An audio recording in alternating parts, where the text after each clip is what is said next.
wabarakatuh. Salam sejahtera bagi kita semua. Om Swastiastu, Namo Buddhaya, Salam Kebajikan. Perkenalkan, saya Indah Krismaya Mukti dari PPM UGM Y 124 yang saat ini sedang melaksanakan KKN di Dusun Kroco, Sendang Sari, Pengasih, Kulon Progo. Di sini saya akan menjelaskan beberapa materi mengenai pertolongan pertama dalam beberapa situasi seperti satu, saat terjadi kecelakaan terutama bagi anak-anak, yang kedua saat mengalami haid bagi remaja perempuan, yang ketiga saat mengalami mimisan, dan yang keempat saat mengalami luka bakar. Berikut ini penjelasannya, harap disimak ya. Mari berlatih dan belajar mengenai pertolongan pertama pada kecelakaan. Apa saja sih yang dimaksud dengan pertolongan pertama pada kecelakaan? P3K atau pertolongan pertama pada kecelakaan merupakan salah satu upaya pertolongan dan perawatan sementara terhadap korban kecelakaan sebelum mendapat pertolongan yang lebih sempurna dari dokter. Berdasarkan penjelasan tersebut menunjukkan bahwa P3K bukan termasuk pengobatan yang sempurna melainkan hanya pertolongan sementara. Mari kita dengarkan bersama bagaimana pertolongan pertama dalam menghadapi berbagai situasi berikut ini. 1. Pertolongan pertama pada kecelakaan. Apa saja sih yang perlu dilakukan dalam menangani kecelakaan agar tidak terjadi infeksi? Pertama, bersihkan luka dengan air yang mengalir. Mencuci luka dengan menggunakan air yang mengalir berfungsi untuk mendinginkan dan membersihkan luka sehingga terbebas dari berbagai bakteri. Yang kedua adalah memberikan betadin pada luka. Betadin mengandung povidone ioden yang berfungsi menghambat pertumbuhan dan membunuh bakteri penyebab infeksi. Yang ketiga adalah tutup luka dengan kasa, lalu perban perlahan dan jangan terlalu kencang. Menutup luka dengan kain kasa bertujuan agar luka tersebut tetap bersih karena bila tidak ditutup, luka tersebut akan beresiko bersentuhan dengan pakaian dan lain-lainnya. Kedua, pertolongan pertama saat mengalami sakit haid. Haid atau menstruasi merupakan siklus bulanan yang dialami oleh setiap wanita yang biasanya dimulai antara umur 10 sampai 16 tahun sampai mencapai usia 45 sampai 50 tahun.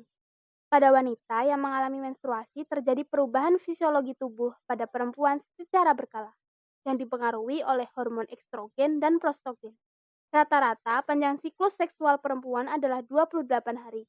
Namun, lamanya haid dari setiap perempuan berbeda-beda antara 2-8 hari, dengan rata-rata setiap perempuan 4-6 hari. Beberapa perempuan yang mengalami haid kebanyakan bermasalah dengan rasa kram yang begitu sakit sehingga menyebabkan mereka sulit untuk melakukan berbagai aktivitasnya karena kram tersebut. Beberapa gejala yang sering dialami saat haid. Pertama, mudah lelah. Kedua, kram di perut. Yang ketiga, nyeri pada payudara. Dan yang keempat adalah muncul jerawat. Apa saja yang diperlukan untuk mengurangi rasa kram pada perut? Pertama, banyak minum air putih. Minum air putih saat haid membantu meringankan nyeri karena air terutama air hangat dapat meningkatkan aliran darah ke kulit dan dapat merilekskan otot rahim saat kram. Kedua, kompres hangat pada area yang kram. Menempelkan air panas pada area yang kram bisa meredakan sakit tersebut. Hal ini disebabkan karena sensasi hangat dapat merilekskan otot pada perut agar nyeri kram tersebut berkurang. Yang ketiga, olahraga. Melakukan olahraga secara teratur dapat melancarkan aliran darah. Hal ini terutama saat haid, di mana justru berolahraga saat datang bulan dapat membantu melewati masa haid dan mengurangi kram pada perut. Ketiga, pertolongan pertama saat mengalami mimisan. Mimisan. Mimisan merupakan suatu kondisi di mana keluarnya darah dari hidung. Biasanya mimisan ini disebabkan seperti luka pada hidung, infeksi di hidung, pembengkokan tulang hidung, masuk benda asing pada hidung, hipertensi, serta kemungkinan terburuknya adalah disebabkan karena tumor. Cara mencegah mimisan. Pertama, jangan mengorek lubang hidung. Kedua, jangan membuang ingus terlalu keras.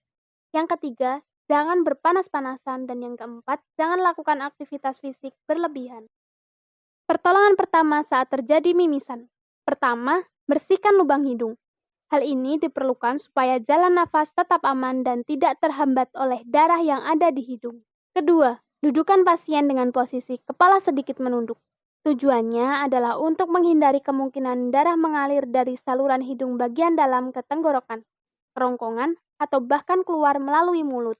Kalau ini terjadi, kemungkinan pasien dapat tersedak, batuk, bahkan muntah.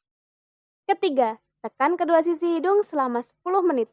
Hal ini bertujuan untuk memberikan tekanan pada titik pendarahan di spektrum hidung sehingga darah dapat berhenti mengalir. Jika darah tetap keluar dari hidung setelah 10-15 menit pertama, Ulangi mencubit cuping hidung selama 10-15 menit berikutnya. 4. Kalau pendarahan tidak segera berhenti, cepat bawa ke fasilitas UGD di rumah sakit. Segera periksakan diri ke dokter jika pendarahan dari hidung terus terjadi selama lebih dari 20 menit atau jika mimisan disebabkan oleh cedera kepala. Kondisi tersebut dapat menjadi tanda mimisan posterior dan membutuhkan penanganan langsung oleh dokter. Selain itu, segera hubungi dokter atau kunjungi rumah sakit terdekat jika mimisan disertai dengan gejala anemia seperti kulit tampak pucat, cepat lelah, dan jantung berdebar. Keempat, pertolongan pertama pada luka bakar. Luka bakar sendiri merupakan suatu kerusakan pada kulit yang disebabkan kontak dengan sumber panas seperti api, air panas, bahan kimia, listrik, dan radiasi.